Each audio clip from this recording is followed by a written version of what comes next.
ولا قوة إلا بالله.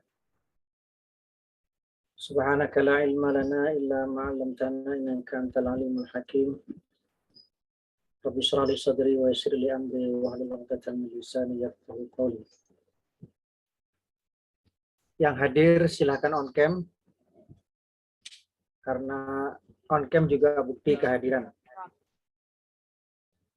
Bagi PJ untuk melaporkan bukti kehadiran, maksudnya yang tidak hadir saja setelah selesai, setiap kali selesai perkuliahan.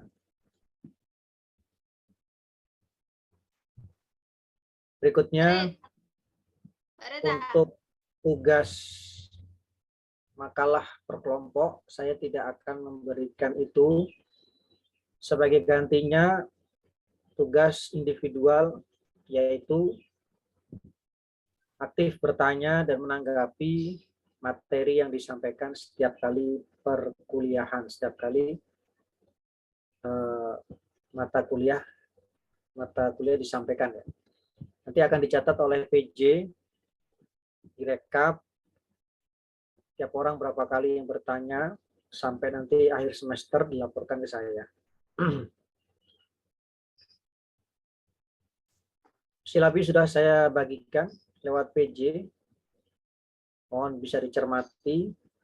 Kemudian saya dalam teknik pembelajaran tidak menyampaikan atau men-share materi PPT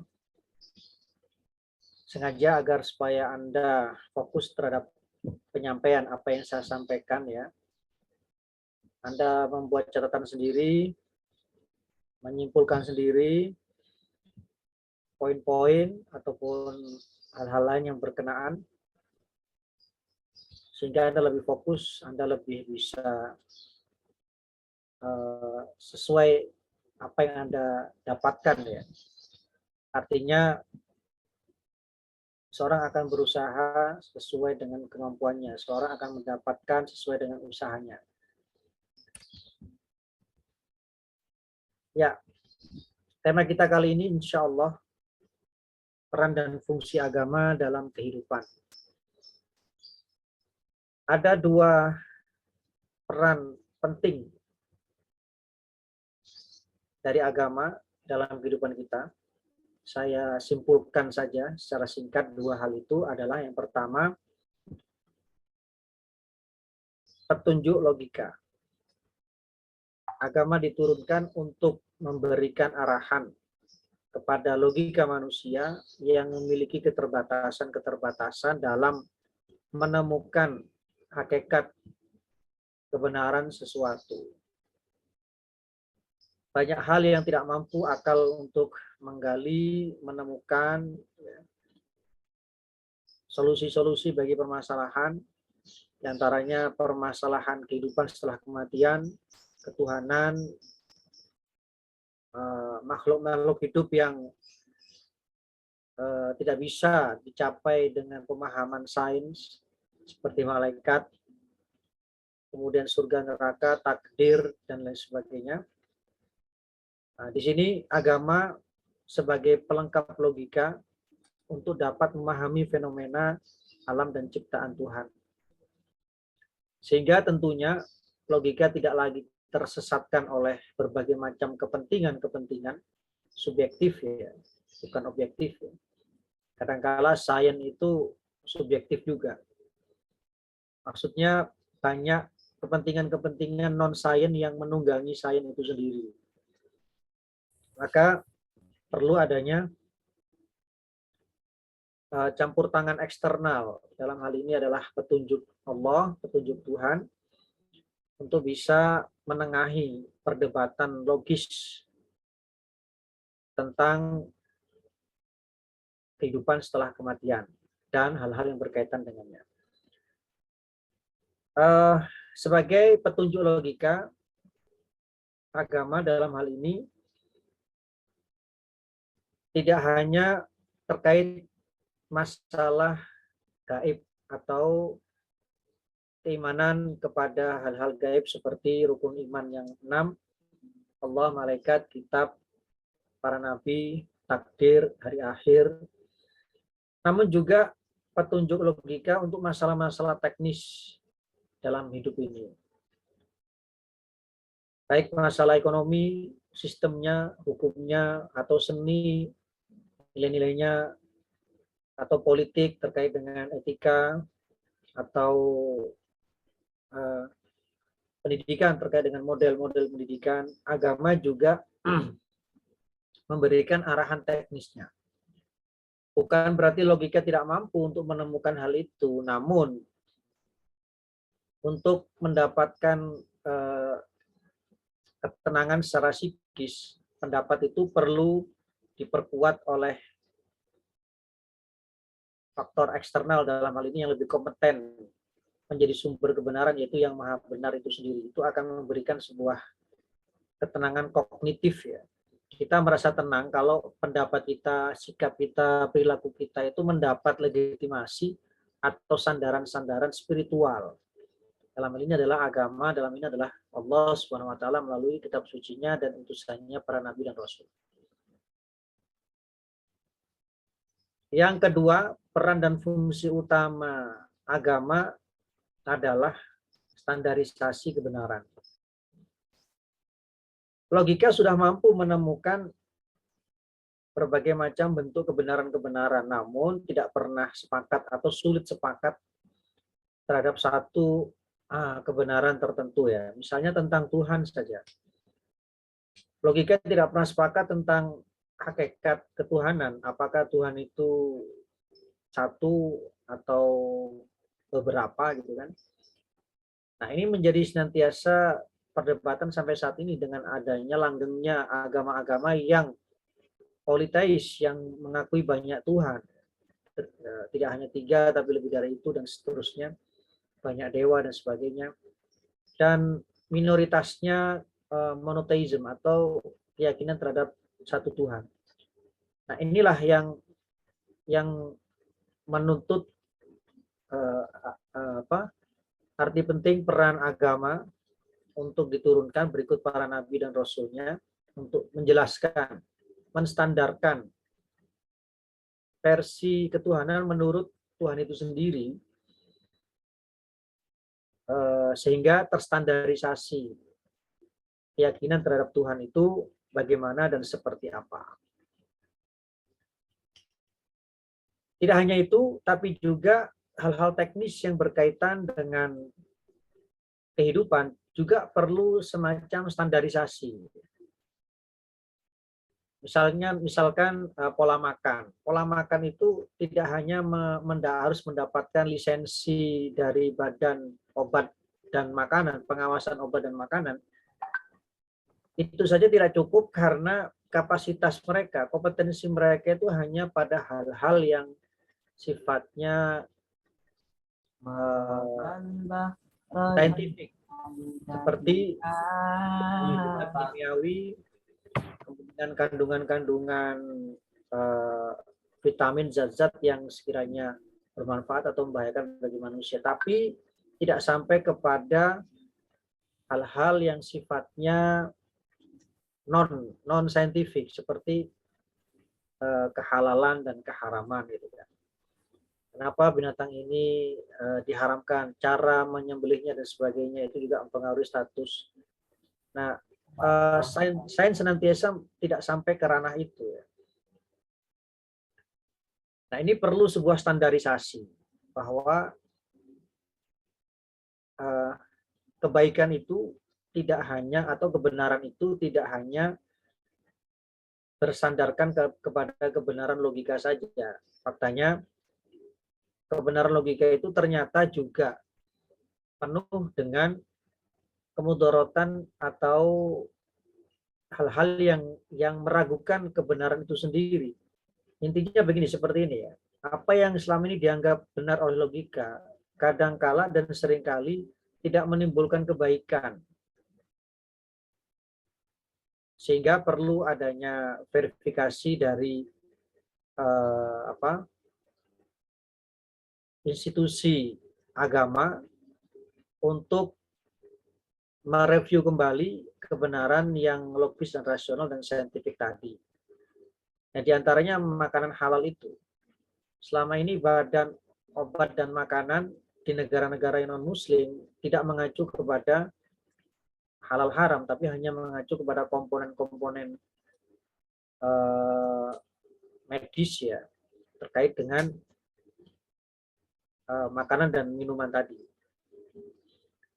Ya, selama makanan minuman itu higienis, bersih dari virus, maka itu dianggap sebagai sesuatu yang menyehatkan. Padahal perilaku manusia terkait dengan makanan dan minuman tadi juga mempengaruhi kondisi sel-sel yang terkandung dalam makanan tadi, seperti ucapan, perkataan, ucapan kotor, perbuatan aniaya terhadap hewan yang sebelum dikonsumsi itu sendiri juga memiliki dampak pengaruh terhadap kualitas daging, kualitas minuman, air yang akan dikonsumsi oleh manusia. Dan itu baru ditemukan saat-saat ini saja. Setelah sekian lama, pandangan agama itu ditolak. Makanan harus halal itu ditolak. Karena tidak memiliki pengaruh apa-apa secara kimiawi dan secara biologis.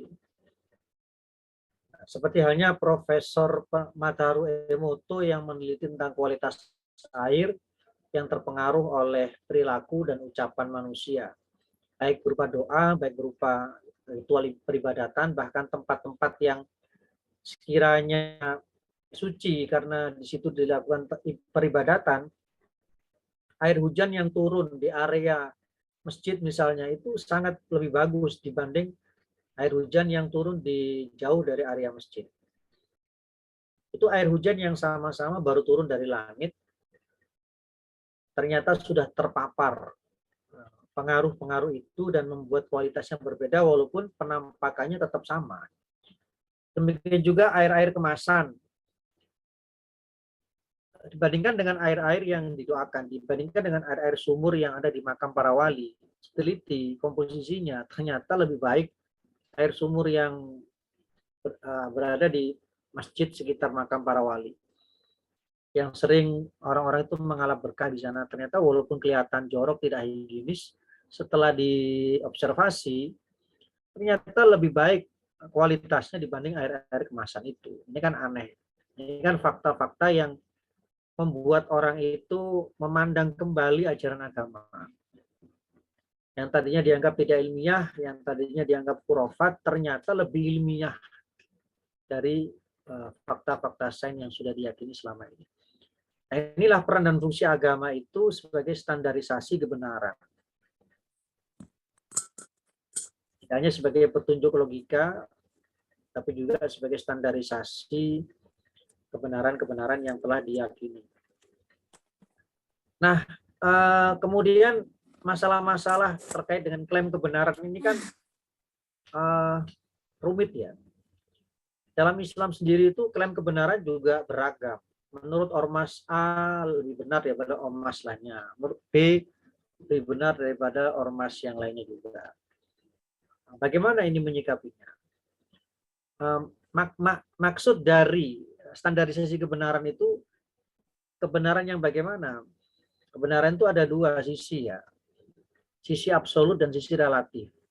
Sisi yang mutlak dan sisi yang tidak mutlak. Sebagaimana Anda mendapatkan ujian multiple choice, soal multiple choice ya. Ada kalanya yang diharapkan dari pilihan-pilihan itu hanya satu. A atau B atau C atau D. Tapi ada kalanya bentuk multiple choice itu pilihannya adalah benar semua. A, B, C, D. D benar semua. Nah, itulah makna dari kebenaran yang relatif itu. Artinya kebenaran itu tidak hanya satu, bisa banyak. Nah, biasanya dalam hal ini, dalam Islam itu, kebenaran yang multi, itu adalah kebenaran yang terkait dengan hal-hal yang tidak prinsip dalam agama. Atau bukan pokok, atau bukan yang fardu. Hal-hal yang sunnah, hal-hal yang mubah, hal-hal yang hukumnya tidak wajib. Seperti kunut.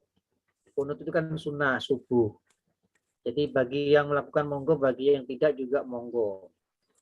masing-masing punya dalil, dan ketika masing-masing punya dalil berarti itu hukumnya adalah sunnah, karena bagi yang tidak melakukan juga punya dalil, bagi yang melakukan juga punya dalil, misalnya petunjuk dari Rasulullah, maka berarti Rasulullah kadang mencontohkan, kadang tidak.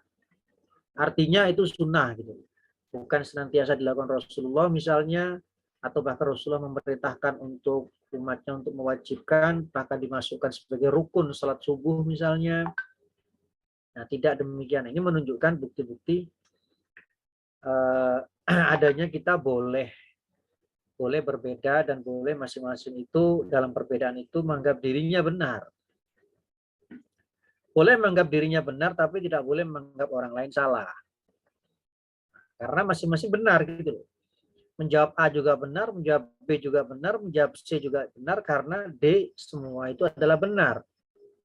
Nah, ini ilustrasinya. Nah, hal-hal yang absolut, hal-hal yang benarnya itu hanya satu jawaban saja, adalah terkait dengan pokok-pokok agama.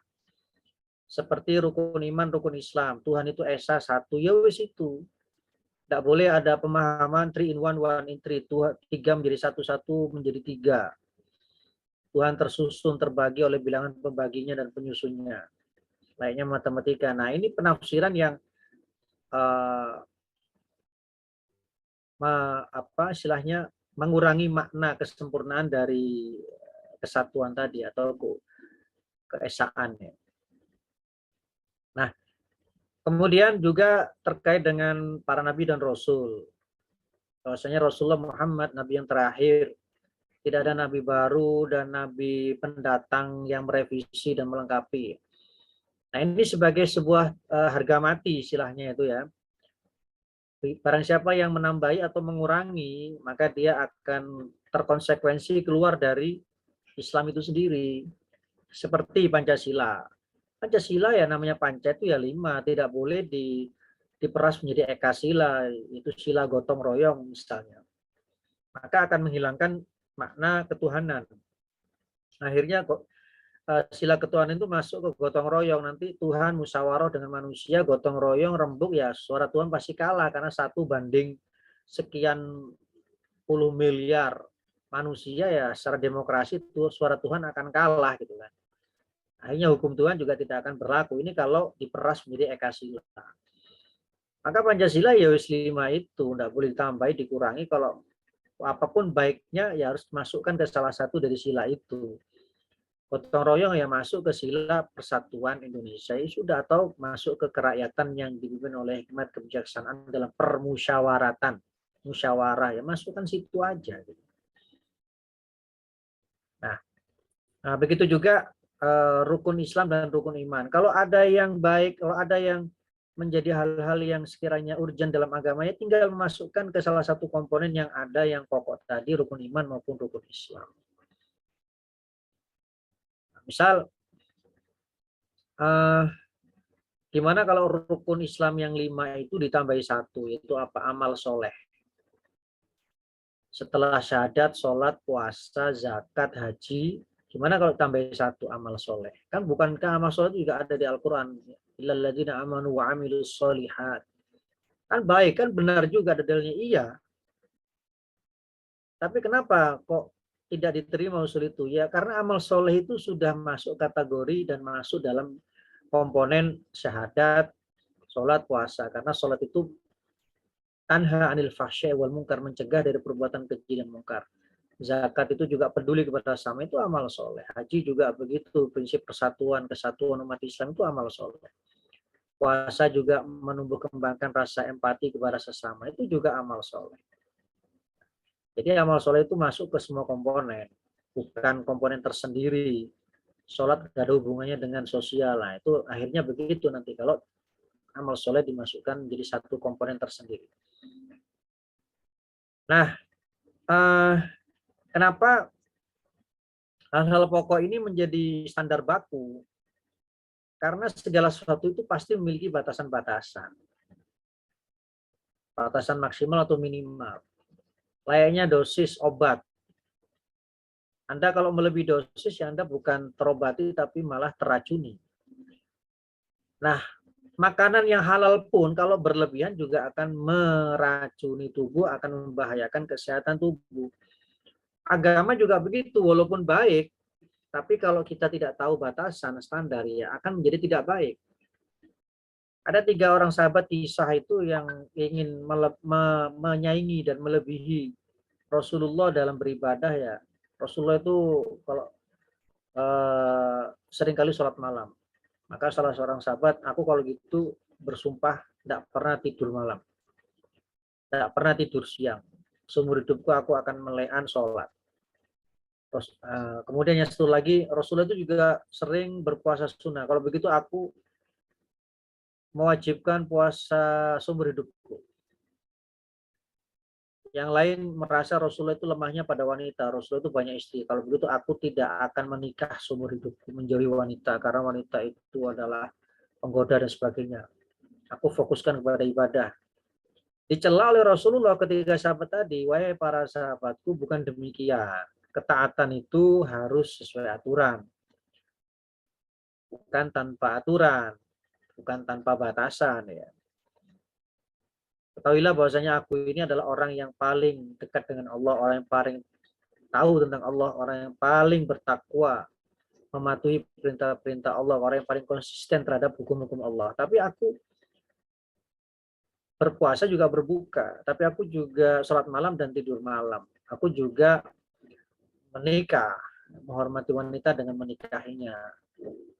Nah, maka kalian jangan merasa ingin lebih baik dariku dengan cara-cara melebihi keluar dari standar-standar itu. Maka engkau justru akan menjadi tidak baik di mata manusia dan juga di mata Allah. Allah itu nggak punya kepentingan. Maka segala suatu amal perbuatan manusia itu kembali kepada dirinya sendiri manfaatnya. Makanya kalau demi untuk mendapatkan cinta Allah dengan puasa seumur hidupnya, ngapain? Allah nggak akan bertambah sakti dengan puasa kita. Justru kita sendiri yang akan lemah, justru akan sakit karena tidak pernah berbuka, puasa terus bertapa gitu. Buat apa? Hanya nggak bersosialisasi gitu, karena lemah fisiknya. Maka untuk siapa lagi kita beribadah itu? Ya untuk Allah dan manfaatnya untuk kita, maka harus punya standar dosis. Dosis yang mengatur itu semua, yang memastikan manfaatnya benar-benar untuk kita dan tidak melecehkan ketuhanan yang seolah-olah Allah itu butuh dipuasai, butuh di solati dan zakati dan sebagainya secara berlebihan tadi. Ya, ini sekilas tentang peran dan fungsi agama. Kita perdalam lewat sesi tanya jawab dan tanggapan-tanggapan. Monggo silakan.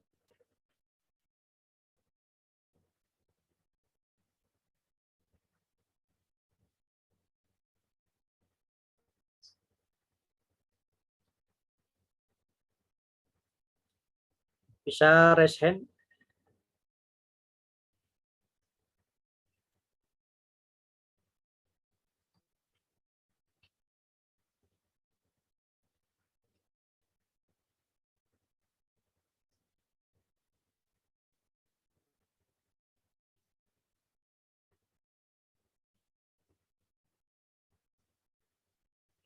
Tidak ada? Saya mohon izin bertanya Pak Maulana. Silakan Mas. Sebenarnya ini saya kurang tahu ini masuk ke bagian peran agama, bagian yang mana entah itu petunjuk atau dan logika atau standarisasi kebenaran. Tapi saya penasaran akan satu hal.